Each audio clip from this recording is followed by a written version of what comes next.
Hello viewers, আসসালামু আলাইকুম, back to my channel. সবাইকে স্বাগতম জানিয়ে শুরু করছি আর একটি রেসিপি। ঝটপট আপনাদের মাঝে আবারও হাজির হয়ে গেলাম। আর দেখায় বুঝতেই পারতেছেন এত ক্রিপসি, এত মজাদার একটি রেসিপি। তো হাতের কাছে থাকা উপকরণ দিয়ে ঝটপট বানিয়ে নিলাম। তো এবার দেরি না করে মূল প্রসঙ্গে চলে যাই আর আপনারা সাথে থাকেন। এখানে 1 কাপ ময়দা নিলাম, স্বাদ মতো লবণও দিয়ে দিলাম। তো লবণ দেওয়ার পর আমি কিছু কালিজিরাও অ্যাড করব। তারপর আমি ঘরে রান্নার রেগুলার তেলও দিয়ে দিব। তারপর সব মিশ্রণকে আমি হাতের সাহায্যে ভালো করে মিশিয়ে নিয়ে একদম জোরে করে নিব। এবারে আমি ডো তৈরি করে নিব। আস্তে আস্তে পানি অ্যাড করব, বেশি পানি একসাথে দিব না। 10 মিনিটের জন্য রেস্টে রেখে দিলাম। তো আমি আলুটাকে একদম চিকন করে কেটে নিলাম। এবারে আমি ভাজি করে নিব।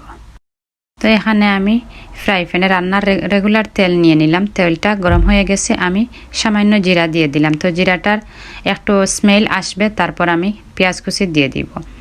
তো পেঁয়াজ কুচিটা দিয়েও দিলাম স্বাদ মতো। এবারে লবণও দিয়ে দিলাম।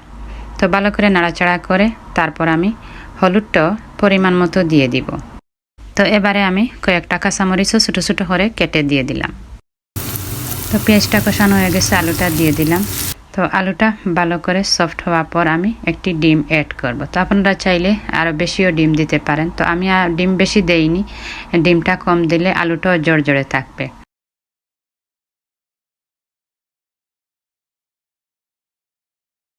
টমেটোর একটু সসও দিয়ে দিলাম, তো অনেক টেস্ট আসবে।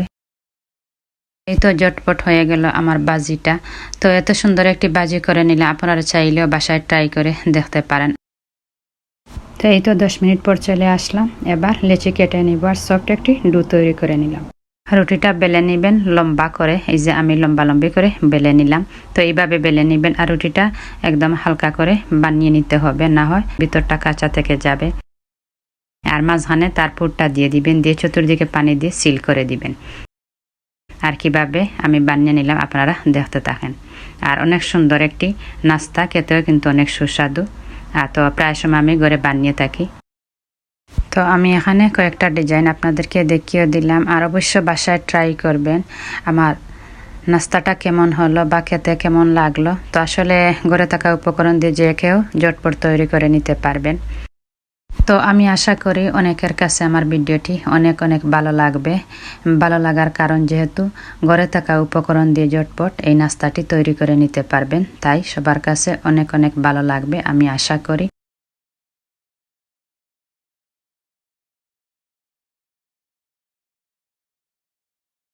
তো 3 ডিজাইন আমি দেখিয়ে দিব আপনাদেরকে, আর আপনারা দেখতে থাকেন।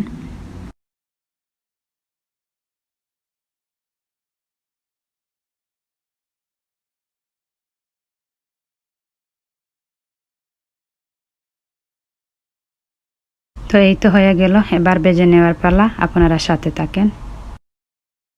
তো পুরনো একটি কথা না বললেই নয়, তবুও বলতে হয়, লাইক দিতে ভুলবেন না।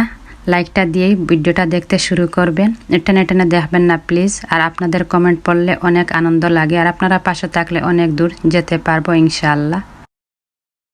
তো আপনারা এইভাবে বেজে নেবেন গোল্ডেন কালার করে, দেখতে অনেক সুন্দর লাগবে আর খেতে অনেক ভালো লাগবে। এই তো কালারটাও অনেক সুন্দর চলে আসছে আর অনেক ইয়ামি হবে। তো আপনাদেরকে শেয়ার করে নিলাম। তো আমার ভিডিও যদি আপনাদের কাছে একটুও ভালো লেগে থাকে, লাইক শেয়ার কমেন্ট সাবস্ক্রাইব করতে ভুলবেন না। পাশে থাকা বেল বাটনটি প্রেস করে দিবেন, তো নতুন ভিডিওগুলো সবার আগে পেয়ে যাবেন। আর যারা লাইক শেয়ার কমেন্ট সাবস্ক্রাইব করে ফেলেছেন তাদেরকে অসংখ্য ধন্যবাদ। আর যারা এখনও করেননি তারা দেখতে হঠাৎ ভালো লেগে যাবে ইনশাআল্লাহ। আর ফ্রেন্ডস এবং ফ্যামিলির সাথে শেয়ার দিবেন।